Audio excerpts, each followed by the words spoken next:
오늘은 사도행전 19장 1절에서 7절의 말씀을 통해 왜 믿는데도 변화되지 않을까라는 제목으로 말씀을 전하도록 하겠습니다. 오늘도 교회와 방송을 통해서 예배드리시는 우리 모든 성도님들에게 하나님의 은혜와 축복이 함께 하시기를 주님의 이름으로 축원합니다. 우리가 신앙생활하면서 말씀의 주인공으로 살아야 됩니다. 말씀을 듣고 말씀을 읽고 말씀을 묵상할 때 이건 남의 이야기가 아니라 이 말씀 속의 주인공이 누가 돼야 되겠어요?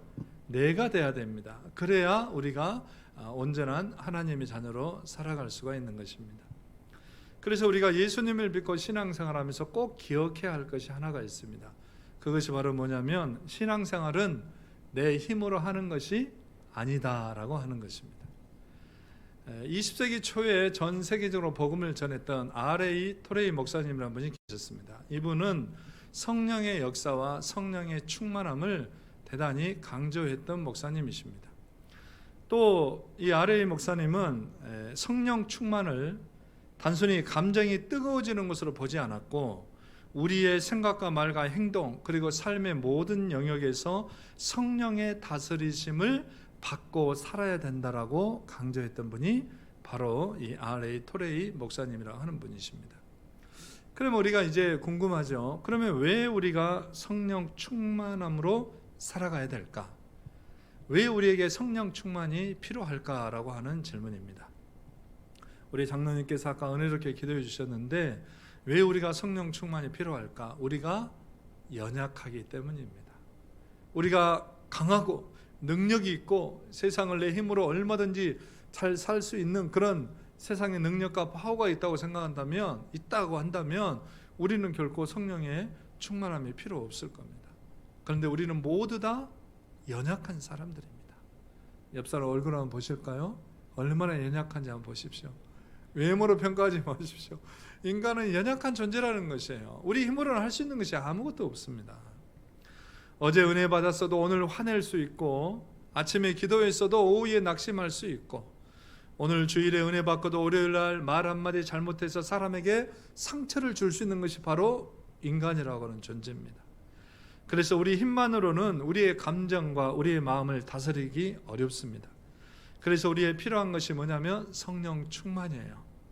성령님께서 우리를 다스리시면 분노를 참고 낙심을 이기고 미움 대신 사랑하면서 하나님의 뜻대로 살아가게 될 줄로 믿습니다. 어쩔 때 이것이 가능한 것입니까? 성령 충만할 때 이 모든 것이 가능한 것입니다. 그래서 오늘 본문은 바울이 3차 전도 여행 중에 에베소에 도착했을 때 일어난 사건입니다. 바울이 먼저 에베소에 도착해서 몇몇 제자들을 만났습니다. 여기서 제자들은 특별한 사람들이 아니라 예수님을 믿는 그리스도인들이라고 말할 수 있습니다. 그런데 그들의 신앙에 무엇인가 부족한 것이 있었습니다. 그래서 바울은 말합니다. 너희가 믿을 때 성령을 받았느냐라고 말씀을 했습니다. 오늘 이 질문은 우리 자신에게 해보는 것이 좋습니다. 나는 예수님을 믿고 있는가? 그리고 나는 지금 성령님의 다스림을 받으며 살아가고 있는가? 이 질문을 우리에게 해봐야 돼요. 그러기에 먼저 앞서 이 질문에 바르게 대답하려면 먼저 내가 무엇을 믿고 있는지부터 살펴봐야 됩니다. 먼저 우리는 복음을 바르게 알고 믿어야 됩니다. 바울이 물었습니다. 너희가 믿을 때 성령을 받았느냐? 그러자 사람들은 뭐라고 얘기냐면 아니라 우리는 성령의 계심도 듣지 못했습니다. 그렇게 말했어요. 그래서 바울이 또 묻습니다. 그러면 너희가 무슨 세례를 받았느냐라고 말하니까 우리는 요한의 세례만 받았습니다. 그랬어요. 여러분 여기에 문제가 있습니다. 이 사람들은 하나님에 대해서 전혀 모르는 사람들이 아닙니다. 회개도 알고 있었고 요한의 세례도 받았던 사람들입니다. 그러나 복음은 그들이 전혀 알지 못했습니다. 세례 요한은 사람들에게 회개를 선포했습니다. 그러나 세례 요한의 목적은 사람들이 자신에게로 돌아오는 것을 원하는 것이 아니었습니다. 자기 뒤에 오시는 분을 가르쳤는데 그분이 누구셨습니까? 예수 그리스도였어요. 그래서 오늘 본문 4절에 보시면 바울이 이르되 요한이 회례의 세례를 베풀며 백성에게 말하되 내 뒤에 오시는 이를 믿으라 하였으니 이는 곧 예수라 하거늘 그랬어요. 그러니까 요한의 세례는 목적지가 아니라 목적지를 가리키는 표지판과도 같은 것입니다. 우리가 이곳에서 서울까지 가면 보통 210km에서 220km 나옵니다. 그래서 서울 210km, 220km 이렇게 나옵니다. 그런데 여러분, 그런 표지판을 봤을 때 표지판이 서울입니까? 아니죠. 표지판은 서울이 어디에 있는지를 알려주는 역할만 할 뿐입니다. 그래서 세례 요한도 마찬가지입니다. 요한은 자신이 목적지이기 때문에 나를 믿으라고 말한 것이 아니라 내 뒤에 오시는 예수님을 믿으라고 가르쳐 준 것이 세례 요한의 세례였던 것입니다. 그러므로 기독교 신앙의 중심은 예수 그리스도가 중심이 되어야 돼요. 다른 것이 아닙니다. 예수 그리스도, 그 예수 그리스도가 중심이 되어야 됩니다. 교회를 오래 다녔다는 사실이 우리를 구원하게 하는 것이 아닙니다. 세례나 직분이 우리를 구원하게 하는 것도 아닙니다. 오직 예수 그리스도께서 우리를 구원하신 줄로 믿습니다. 다른 것이 없습니다. 예수님께서 나의 죄를 대신하여 십자가에 죽으셨고 부활하셨으며 그 예수님을 나의 구주로, 나의 주님으로 믿는 것이 바로 예수님의 복음이라고 하는 것입니다. 그래서 우리는 스스로 자문해야 돼요. 나는 종교 생활을 하고 있는가, 아니면 예수님을 따라가고 있는가? 예수님의 제자들을 생각해 보십시오. 제자들은 3년 동안 예수님 곁에 있었습니다. 예수님께서 물 위에 걸으신 것도 보았고 오병이의 기적을 통해서 수많은 사람들을 먹는 것도 보았습니다. 또 병든 사람이 고침받는 것도 보았습니다. 그런데 예수님께서 잡히시고 십자가에 달리시자 베드로는 예수님을 3번이나 부인했고 다른 제자들은 다 도망가 버렸어요. 왜 그랬습니까? 예수님 곁에 가까이에 있는 것과 예수님의 말씀에 사로잡혀 살아가는 것은 다르기 때문입니다. 우리도 마찬가지입니다. 교회를 20년, 30년 다녀도 말씀을 듣기만 하고 말씀대로 살아내지 않으면 우리의 생각과 말과 행동은 여전히 변하지 않습니다. 여러분, 식당에 가서 메뉴판 30년 봤다고 배 부르겠습니까? 배 부르지 않습니다. 메뉴판을 보는 것과 음식을 먹는 것은 다르기 때문입니다. 말씀도 마찬가지입니다. 말씀을 듣는 것으로 끝나면 안 됩니다. 말씀을 먹고 듣고 믿고 말씀대로 살아가야 돼요. 그런데 이렇게 살아가는 것이 힘듭니다. 그래서 하나님께서는 성령을 우리에게 보내주셔서 하나님의 말씀대로 살아가도록 도와주시는 거예요. 그분이 바로 보혜사 성령님이라고 하는 것입니다. 여러분, 우리 힘으로 절대 살지 마십시오. 성령님을 의지하시기 바랍니다. 그러면 우리가 할 수 없었던, 우리가 보지 못했던, 우리가 깨달지 못했던 그런 모든 일들을 성령의 능력으로 다 해결해 나가게 될 줄로 믿습니다. 이것이 성령의 능력이라고 하는 것입니다. 두 번째는 예수 그리스도를 믿는 사람은 성령의 다스림을 받아야 돼요. 바울은 에베소 제자들에게 예수 그리스도를 분명하게 전하니까 그들이 어떤 반응이 보였냐면 5절에 이렇게 말하고 있습니다. 그들이 듣고 주 예수의 이름으로 세례를 받으니라고 말했어요. 중요한 것은 바울이 그들에게 먼저 신비스러운 체험을 하라고 말한 것이 아니었습니다. 오직 예수 그리스도를 전했습니다. 왜 예수 그리스도만 전했을까? 성령님은 언제나 예수 그리스도를 높이시는 분이기 때문입니다. 성령님은 우리를 예수님께로 인도하시고 예수님을 사랑하게 하시고 예수님을 닮아가도록 도와주시는 분이 성령님이십니다. 그러므로 성령 충만의 중요한 증거는 단순히 감정이 뜨거워지는 것이 아닙니다. 내 안에 예수님이 커지기 시작해요. 내 생각보다 예수님이 커지고 내 말보다 예수님의 말씀이 더 앞서고 내 능력보다 예수님의 능력이 더 앞서가기 시작하는 거예요. 예수님이 내 안에서 막 커져 나가는 거예요. 그래서 말할 수 없을 정도로 예수님의 사랑과 은혜와 감동으로 살아가야 되는 것입니다. 내 자랑은 점점 작아지고 예수님의 은혜만 점점 커지는 것이에요. 내 뜻을 주장하기보다는 하나님의 뜻을 구하고 내가 인정받는 것보다는 예수님께서 높아지는 것을 더 원하게 되는 거예요. 어쩔 때 그렇습니까? 성령의 다스림을 받을 때 그런 현상이 일어나는 것입니다. 성경에서 보시면 오순절의 베드로를 보십시오. 성령 충만 받은 베드로가 자기 체험을 자랑한 것이 아닙니다. 오직 예수 그리스도의 십자가 부활을 자랑하며 선포했습니다. 이것이 바로 성령의 역사인 줄로 믿습니다. 그래서 여기서 한 가지 분명히 할 것이 있는데, 바울이 너희가 믿을 때 성령을 받았느냐 그랬잖아요. 이 말씀만 가지고 예수님을 믿어도 구원 받았는데도 성령이 전혀 없는 사람이 있구나 이렇게 단정해서는 안 돼요. 말씀을 전해도 드라이하게 아무런 대답도 없고 무표정으로 있는다고 해서 성령이 없구나 이렇게 생각해서는, 단정해서는 안 된다고 하는 것입니다. 그 안에도 충분히 성령께서 역사하시는 줄로 믿습니다. 로마서 8장 9절에 보면 누구든지 그리스도의 영이 없으면 그리스도의 사람이 아니다라고 말했어요. 그러니까 예수 그리스도를 참으로 믿는 사람에게는 무엇이 역사하시냐면 성령께서 역사하세요. 성령이 거하는 거예요. 이게 이제 표현이 좀 사람마다 다 다릅니다.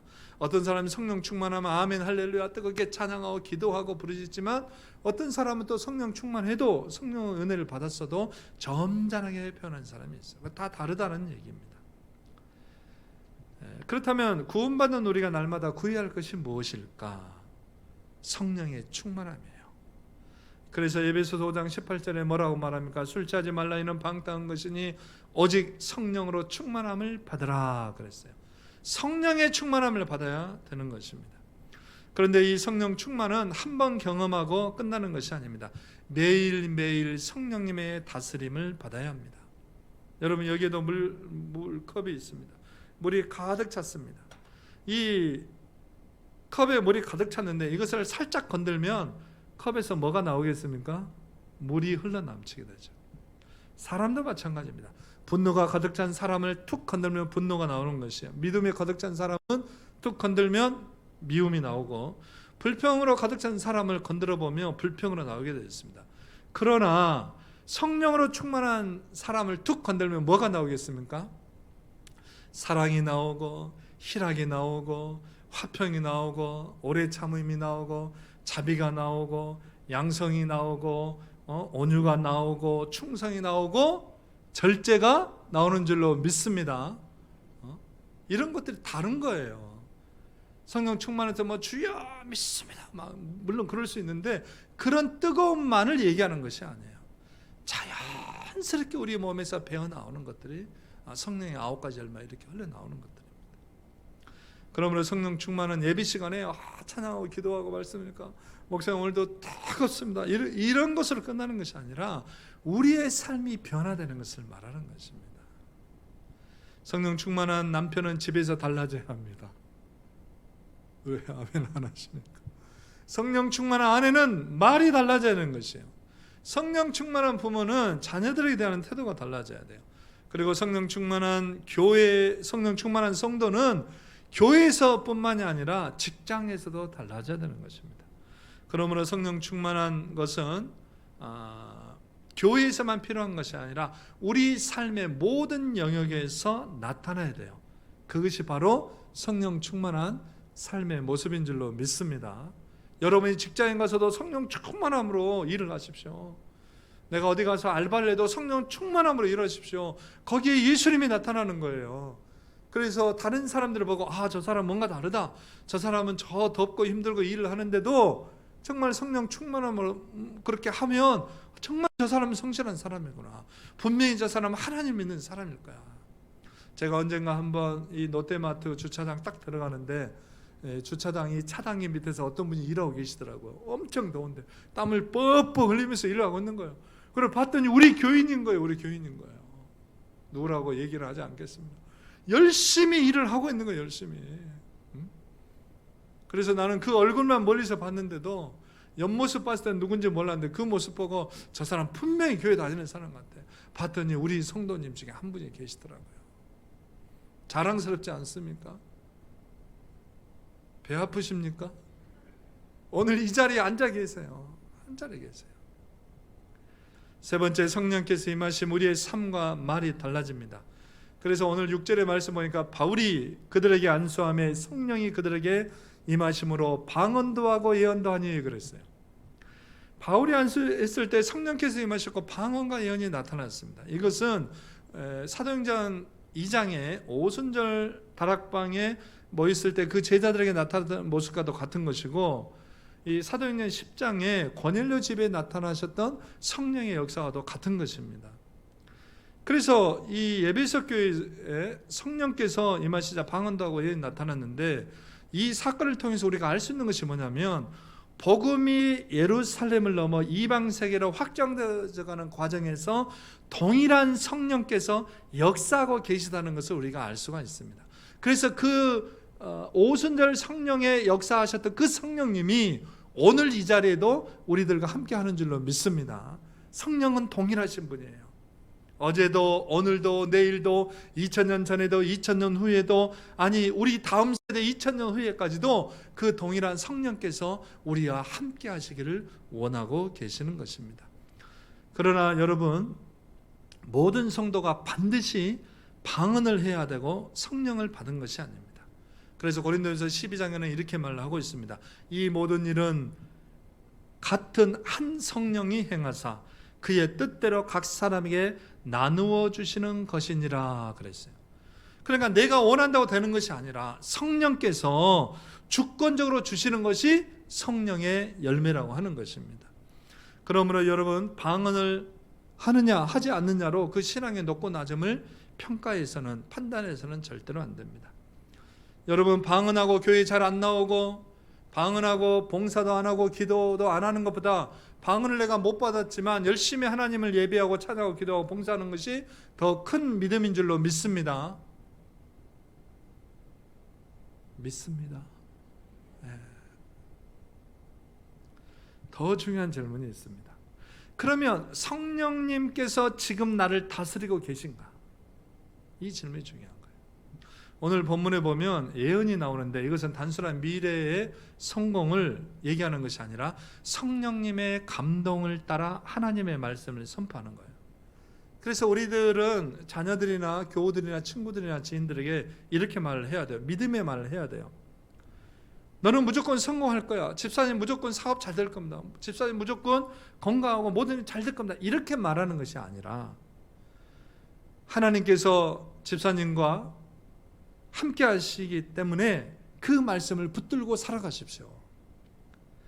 하나님의 선하신 뜻이 집사님의 삶에 이루어지기를 기도하겠습니다. 힘들어도 믿음을 포기하지 말고 끝까지 믿음으로 살아가십시오. 이렇게 얘기하는 거예요. 이렇게 사람을 살리고 믿음을 세워주는 말을 해야 돼요. 그래서 히브리서 11장 1절에 뭐라고 말합니까? 믿음은 바라는 것들의 실상이요 보지 못하는 것들의 증거다라고 말했어요. 지금 당장 우리 눈앞에 보이지 않아도 하나님의 말씀과 약속을 믿고 소망의 말을 해야 되는 거예요. 소망의 말. 성령 충만하면 우리의 언어가 달라집니다. 비판하던 입에서 격려가 나오고, 상처 주던 입에서 위로가 나오고, 불평하던 입에서 감사가 나오고, 절망만을 말하던 입에서 소망이 나올 것입니다. 여러분, 이것이 가능한 것이 왜 그렇습니까? 성령님께서는 우리의 입술까지도 다 다스리기 때문입니다. 여러분, 예수님의 제자들을 다시 한번 생각해 보십시오. 예수님께서 잡히던 날 밤에 모두 도망가 버렸습니다. 그 믿음 좋다던 베드로마저도 다 도망갔어요. 그러나 오순절에 성령께서 임하신 후에 그들은 완전히 달라졌습니다. 두려움에 숨어있던 사람들의 문을 열고 나가서 세상으로 나가 복음을 전했습니다. 예수님을 3번이나 부인했던 베드로가 사람들 앞에서 담대하게 예수 그리스도의 복음을 전했습니다. 여러분, 무엇이 그들을 이렇게 변하게 했을까요? 학력입니까? 돈입니까? 명예입니까? 권세입니까? 또 그들의 성격이 이렇게 변하게 했습니까? 아닙니다. 성령께서 그들을 충만하게 하셨기 때문에 이와 같은 역사가 나타난 줄로 믿습니다. 그래서 우리가 세상에 나가서 힘있게 살고, 세상에 나가서 능력 있게 살고, 우리가 세상에 나가서 하나님의 자녀로서 권세를 부리고 하나님의 영광을 살아가야 한다면, 우리는 제일 먼저 해야 될 것이 성령 충만함을 받아야 되는 것입니다. 그 성령의 은혜가 오늘 이 자리에 나오신 우리 모든 성도님들에게 함께 하시기를 주님의 이름으로 축원합니다. 성령 충만하며 살아야 돼요. 그래서 예수님께서 사도행전 1장 8절에 뭐라고 말씀하십니까? 오직 성령이 너희에게 임하시면 너희가 권능을 받고 예루살렘과 온 유대와 사마리아 땅까지 이르러 내 증인이 되리라 라고 말씀하신 거예요. 성령을 받아야 그렇게 되는 것입니다. 그러므로 성령 충만의 목적은 내가 특별한 사람이 되었다고 자랑하는 것이 아니라 예수 그리스도의 증인된 사람으로 살아가기 위한 것이에요. 오늘 설교 제목이 뭐냐면 왜 믿는데도 변하지 않을까 합니다. 여러분, 교회를 오래 다녀도 말씀을 많이 들어도 직분을 받아도 왜 우리 삶이 쉽게 변화되지 않을까? 우리는 너무나 자주 내 힘으로 신앙생활을 하려고 하기 때문입니다. 여러분, 예수님의 제자들도 성령의 충만함을 경험하기 전에는 두려웠습니다. 또 넘어지고 도망쳤습니다. 우리가 과연 이 일을 할 수 있을까? 서로 자기 시기심과 자기 질투심으로 살았던 사람들이 예수님의 제자였어요. 그런데 성령께서 임하시자 그 두려움이 다 사라져 버렸어요. 이럴 때 이제 아멘 하시는 거예요. 성령이 충만할 때 두려움이 다 사라졌습니다. 근심 걱정하는 것이 다 떠나갔습니다.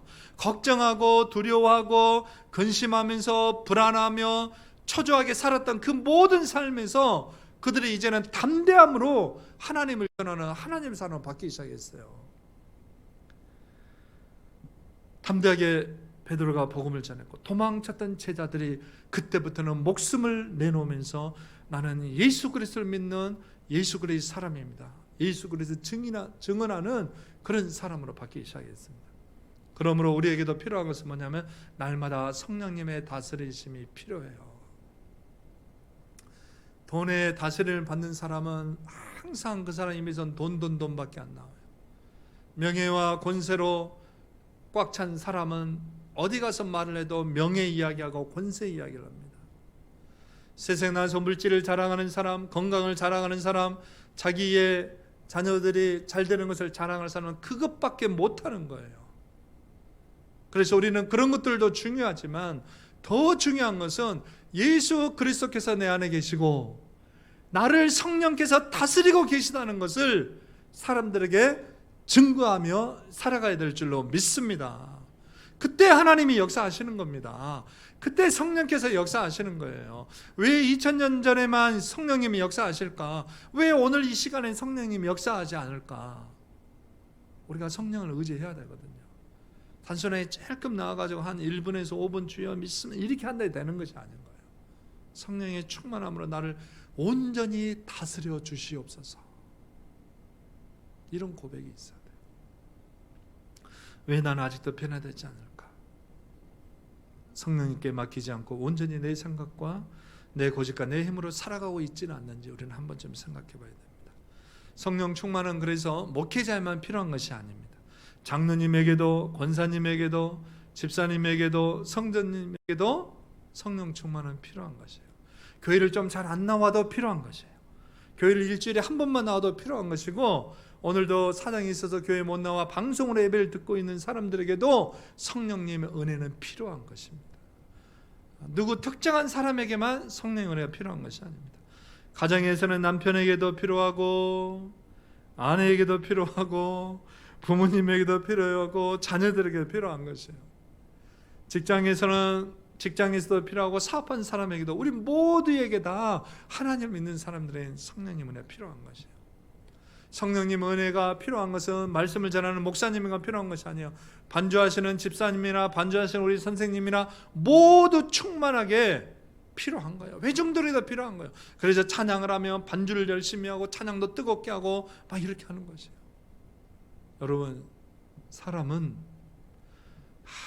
아무리 근심 걱정의 문제가 있어도 웃으면서 이것을 해결하려 노력하면 사실은 그 문제 자체는 해결이 안 되지만 이제는 해결함을 받은 것처럼 삶의 에너지가 바뀌는 거예요. 기도가 바로 그런 겁니다. 옛날에는 조금만 어려운 일 있어 아이고 나 어떡해 일 때문에 나 죽겠네 이렇게 생각했던 사람이 하나님 앞에 성령 충만함으로 기도하고 찬양하면 나가니까 어려운 현실의 문제는 그대로 있지만 이제는 그 어려운 문제가 어려움이 아닌 것으로 바뀌어버린 거예요. 여러분 어려움이 아닌 것으로 바뀌면 그 사람의 삶이 얼마나 기쁘겠습니까? 그렇잖아요. 두려움의 대상이 있는데 이제는 그게 두려운 것이 아닌 걸로 바뀌어버린 거예요. 그게 은혜이고 축복인 것입니다.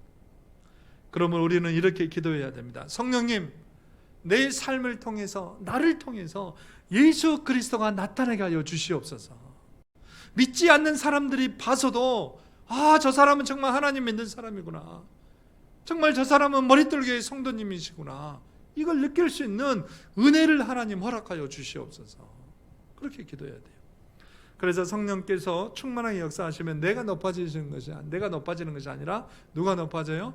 예수님이 높아져요. 내 고집이 강해지는 것이 아니라 그때부터 하나님의 말씀에 순종하고 살아가요. 그러면서 내가 하고 싶은 말을 쏟아내는 것이 아니라 사람을 살리는 말을 하게 되고, 내 능력을 자랑하는 것이 아니라 예수님을 자랑하면서 살아가게 될 줄로 믿습니다. 이것이 성령의 다스림이 필요한 것이에요.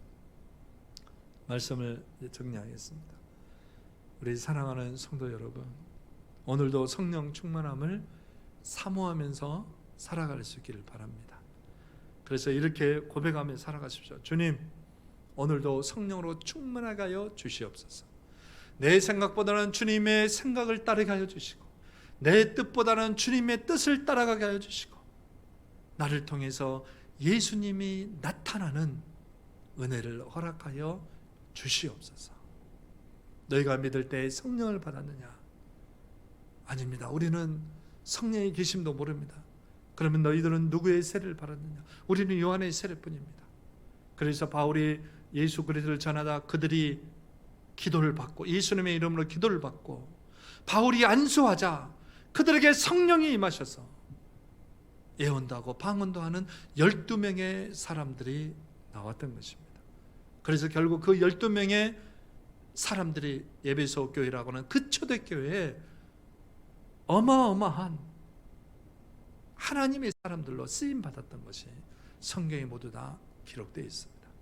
사랑하는 성도 여러분, 어제보다 오늘이 달라지고 오늘보다 내일이 더 예수님을 닮아가며 우리의 가정과 일터와 교회에서 예수 그리스도를 나타내는 그런 축복의 성도님들이 오늘 교회 방송을 통해서 예배드리시는 우리 모든 성도님들에게 함께 하시기를, 그렇게 나타나시기를 주님의 이름으로 축원합니다.